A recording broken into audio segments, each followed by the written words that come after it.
ఓం శ్రీమాత్రే నమః. ఛానల్లోకి స్వాగతం అండి.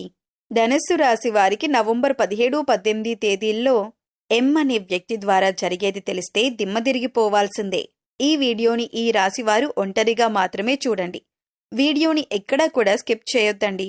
స్కిప్ చేస్తే మీరు చాలా వరకు కూడా ఇన్ఫర్మేషన్ని మిస్ అవుతారు. మీకు కలగబోతున్న అదృష్టాలను ఎలా దక్కించుకోవాలి, అంతేకాకుండా జరగబోయే నష్టాల నుంచి ఏ విధంగా బయటపడవచ్చు, ఇవన్నీ కూడా మీరు క్లియర్గా తెలుసుకోవాలి అనుకుంటే ఈ రాశివారు ఈ వీడియోని చివరి వరకు చూస్తేనే అర్థమవుతుందన్నమాట. ఇక ఆలస్యం చేయకుండా వీడియోలోకైతే వెళ్ళిపోదామండి. వీడియోలోకి వెళ్లే ముందు ఒక చిన్న రిక్వెస్ట్ అండి. మొదటిసారి మన ఛానల్లోకి వచ్చినట్లయితే మన ఛానల్ని సబ్స్క్రైబ్ చేసుకొని ఈ వీడియోకి ఒక లైక్ ఇవ్వటం మాత్రం అస్సలు మర్చిపోకండి. ఈ రాశి వారిని మనం వ్యక్తిగతంగా గమనించుకున్నట్లయితే వీరు చాలా అంటే చాలా మంచివారండి. చాలా సున్నితమైన మనస్తత్వం కలిగిన వారు. ఎదుటివారికి ఏ రోజు కూడా వీరి వల్ల కనీసం ఆవగింజంత నష్టం కూడా జరగదన్నమాట. ముఖ్యంగా వీరు చాలా అమాయకులని చెప్పుకోవచ్చు. ఇక వీరికి ముఖ్యంగా ఇటు ఆడవాళ్లలో చూసుకున్నా కానీ మగవాళ్లలో చూసుకున్నా కానీ తోబుట్టువులు ఎంత మంచిగా ఉంటారో, తోబుట్టువులకు దొరికిన పార్ట్నర్ల వల్ల వీరు చాలా రకాలైన సమస్యలను అనుభవిస్తారు. ఇక్కడ మీకు అర్థమైందనుకుంటా.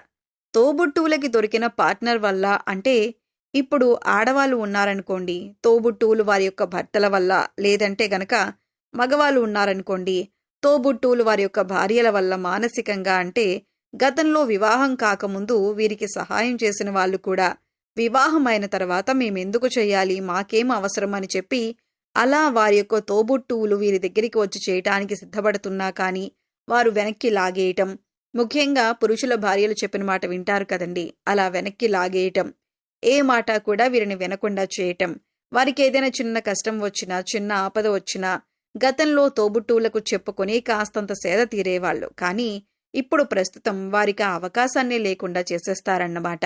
ముఖ్యంగా ఈ యొక్క తోబుట్టువులకు దొరికిన భార్యలలో ఎం అనే అక్షరం ఉన్న వ్యక్తి ద్వారా మాత్రం చాలా వరకు కూడా వీరు నష్టపోయారు.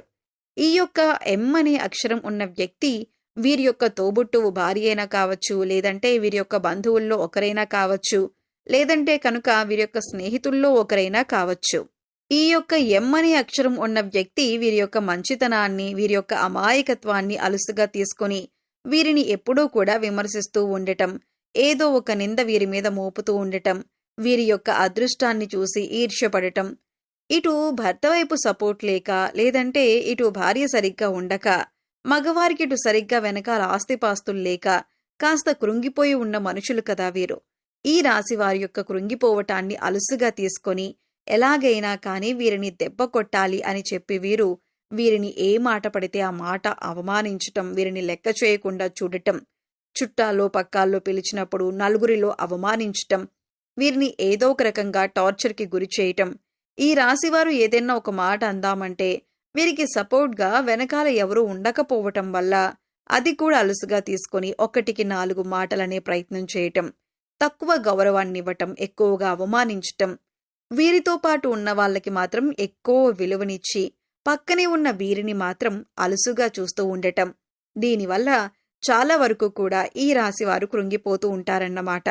నా పరిస్థితి బాగలేకే కదా, నా వెనుక ఒక సపోర్ట్ అనేది లేకపోవటం వల్లే కదా నలుగురు నన్ను చిన్న చూపు చూస్తున్నారు, నలుగురిలో నన్ను అవమానిస్తున్నారు, నాకు డబ్బు లేకపోవటం వల్లే కదా అని చెప్పి ఇలా రకరకాలుగా ఈ రాశివారు ఈ ఎం అనే అక్షరం ఉన్న స్త్రీ ద్వారా మాత్రం చాలా రకాలుగా అవమానింపబడుతూ ఉన్నారన్నమాట.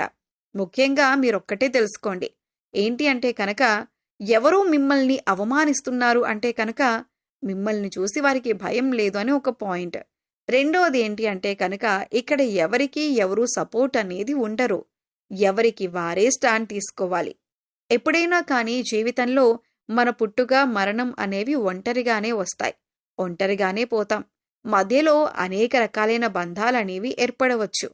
అలా బంధాలు ఏర్పడినప్పటికీ కూడా ప్రతి బంధం మనకి అండగా ఉంటుంది, ప్రతి బంధం మనకి సపోర్ట్గా ఉంటుంది అని చెప్పి అనుకుంటే తప్పే అవుతుందండి. ఎందుకంటే ఎవరి స్వార్థాలు వారు చూసుకుంటున్నారు, ఎవరి సుఖాలు వారు చూసుకుంటున్నారు, ఎవరి ధనాన్ని వాళ్ళు చూసుకుంటున్నారు. మనల్ని ఎప్పుడూ ఎవరో వెనకేసుకొస్తారు, ఎవరో మనకి మాట సహాయంగా ఉంటారు, ఎవరో మనల్ని కాపాడుతారు అని చెప్పి మనం అనుకుంటే పక్కవాళ్ళు ఎప్పుడూ కూడా మనల్ని తొక్కే ప్రయత్నమే చేస్తారు. ఎవరైనా కానీ ఒక మాట మనల్ని అంటున్నప్పుడు వారు ఏది దృష్టిలో పెట్టుకుని అంటున్నారో వారికి వెంటనే తిరిగి రిటర్న్ ఇచ్చే ప్రయత్నం చేయండి. ఎందుకంటే ఎప్పుడూ కూడా వారు ఎవరైతే అవమానిస్తున్నారో వారొక రూపాయి ఇస్తే మనం తిని బ్రతకటం లేదు. వారు మనకి బట్టలు కొనిపిస్తే మనం ఆ బట్టలు వేసుకొని ఇది అవ్వట్లేదు. వారు మనకి ఏదైనా ఒంట్లో బాగోకపోతే మన బ్రతుకులు మనం బ్రతుకుతున్నాం కానీ ఒక్క రూపాయి మనం ఖర్చు చేసుకుంటున్నాం కానీ వాళ్ళ రూపాయి మనకు తీసుకొచ్చి ఏమీ ఇవ్వటం లేదు. అటువంటప్పుడు వారంటే మనం పడాలా చెప్పండి? పడాల్సిన అవసరం లేదు. కాబట్టి మీకు ఎక్కడైతే అవమానం జరుగుతుందో అక్కడికి వెళ్ళకండి. ఎక్కడైతే విలువివ్వరో అక్కడికి వెళ్ళకండి. ఎక్కడైతే మీ మాట లెక్క చేయరో అటువంటి వారికి దూరంగా ఉండండి. మన విలువని మనమే కాపాడుకోవాలి. మనల్ని మనమే ప్రేమించుకోవాలి. మనల్ని మనమే జాగ్రత్తగా చూసుకోవాలి. ఎవరో ఏదో ఏంటో చేస్తారు అని చెప్పి ఎదురు చూసి ఆశించటం మాత్రం 100% మనదే తప్పవుతుంది. మనకి శత్రువులు ఎక్కువవుతున్నారు అంటే కనుక మనలో ఏదో ఒక స్పెషల్ టాలెంట్ ఉంది అని చెప్పి మనం అర్థం చేసుకోవాలన్నమాట. కాబట్టి ఆ శత్రువులను చూసి భయపడాల్సిన అవసరమే లేదు. ముందు మీ గురించి మీరు ఆలోచించుకోండి.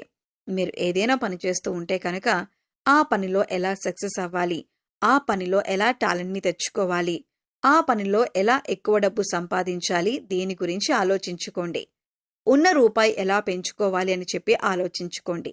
కాస్త వయసులో పెద్దవాళ్ళనుకోండి, కాస్త ప్రశాంతంగా కాసేపు టీవీ చూడటం, కాసేపు పూజ చేసుకోవటం, కాస్త నిదానంగా ఉండటం, కోపం ఆవేశం తగ్గించుకోవటం, ఇష్టమైన వాళ్లతో మాట్లాడుతూ ఉండటం, కాసేపు ధ్యానం చేసుకోవటం, కాస్త ఒక ముద్ద తిన్నామా టైంకి పడుకున్నామా ఇలాగే ఉండాలి. కానీ లేనిపోని ఆలోచనలు, ఎదుటివారి గురించి ఎక్కువగా ఆలోచిస్తూ ఉండటం, ఎదుటివారి గురించి స్ట్రెస్ అయిపోతూ ఉండటం, ఇటువంటివేవీ కూడా మనసులో పెట్టుకోకండి. ఒకరి గురించి ఆలోచన అనేది మనిషిని చాలా దెబ్బతీస్తుంది. అది మనసు వరకే ఆగిపోదు. మన శరీరంలో ఉండే ప్రతి అవయవం మీద కూడా ప్రభావం చూపిస్తుంది. ఆ ఆలోచన వల్ల సరిగా నిద్ర పట్టదు, సరిగా ఆకలేదు, తిన్న అన్నం జీర్ణమవ్వదు. ఎప్పుడూ కూడా అదొక అనీజీగా ఉంటామన్నమాట. సంతోషం అనేది కోల్పోతాం. ఒకరి యొక్క మనస్తత్వాలు మరొకరికి నచ్చకపోవటం వల్ల వచ్చే ఇబ్బందులే తప్ప ఎటువంటి సమస్యలు కొత్తవేమీ రావు. కాస్త ఆ యొక్క మానసిక స్థితిని కంట్రోల్ చేసుకోండి. ఎందుకంటే ఎదుటివారి ఇష్టమైనట్టు వారిని వారు చేసుకోనివ్వండి. వారి జీవితాలు వారివి. మీరు దేనికి కూడా అడ్డు చెప్పొద్దు. ఎవరిని కూడా కంట్రోల్లో పెట్టాలని చెప్పి చూడకండి. మీ లైఫ్ని మీకు నచ్చినట్టుగా బతకండి. అంతే అండి, అర్థమైంది కదండి. అంతేకాకుండా ఈ యొక్క రాశివారి మీద నరదృష్టి కూడా చాలా ఎక్కువగా ఉంటుంది. కాస్త రోజు పడుకునేటప్పుడు రాళ్లుప్పుతో దిష్టి తీసుకోవటం, ప్రతి అమావాస్యకు ఎర్రనీళ్లు తిప్పి తీసుకుంటూ ఉండటం, బయటికి వెళ్లేటప్పుడల్లా అరికాల్లో కాటుకు చుక్క పెట్టుకుంటూ ఉండటం, ఇటువంటివి చేయండి. అంతేకాకుండా ముఖ్యంగా ఈ యొక్క రాశివారు ఇప్పుడు మనకి కార్తీక మాసం వచ్చింది కదా, ఈ యొక్క కార్తీక మాసంలో ఏదైనా ఒక సోమవారం రోజు కుదిరినప్పుడు శివాలయానికి వెళ్ళి ఆ ఈశ్వరునికి పాలతో అభిషేకం చేసే ప్రయత్నం చేయండి. ఈ విధంగా పాలతో అభిషేకం చేయటం వల్ల మీకున్నటువంటి దోషాలు, గ్రహ దోషాలు, జాతక దోషాలు, మీ యొక్క పుట్టుకతో వచ్చిన దోషాలు అన్నీ కూడా తుడిచిపెట్టుకుపోతాయన్నమాట. మీరు జీవితంలో హ్యాపీగా, సంతోషంగా ఉండొచ్చు. గతం గతహ అని చెప్పి మర్చిపోయి ప్రస్తుతం గురించి ఆలోచించండి. రేపటి గురించి కూడా ఆలోచించవద్దు.